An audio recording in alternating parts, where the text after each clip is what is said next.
Popullsia e Shqipërisë më 1 janar 2026 rezulton 2.335.000 banor. Sipas publikimit të Instat, popullsia e vendit brenda një viti ka pësuar rënje me 1.16%, krahasuar me 1 janar 2025 ose mbi 27.000 banor më pak. Sipas Instat, goditja më e fortë vjen kryesisht nga migracioni neto negativ prej 28.000 personash që lënë vendin çdo vit. Të dhënat më të fundit demografike të publikuara nga Instat dëshmojnë se vendi po përballet me një krizë të thellë të plakjes së popullsisë dhe të kurrjes së fuqisë punëtore.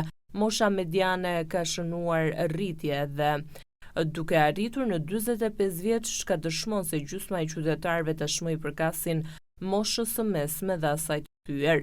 Treguesi më shqetësues mbetet raporti i varësisë të moshuarve, i cili ka kërcyer nga 33.3% në 35.7%, duke rritur ndjeshëm presionin mbi skemat e pensionave dhe sistemin shëndetësor.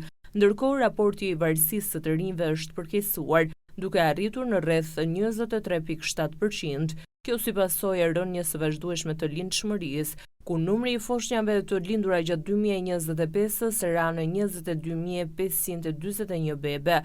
Për llogaritjet e popullsisë më 1 janar 2026 tregojnë se vetëm qarku i Tiranës shënoi rritje të popullsisë, krahasuar me një vit më parë me 0.7%, ndërsa rënien më të madhe e kanë qarqet Kukës dhe Shkodër me mbi 2.5%. Tirana, Fieri, Elbasani dhe Durrësi kanë peshën më të lartë në popullsinë, duke përbërë mbi 61% të popullsisë së vendit.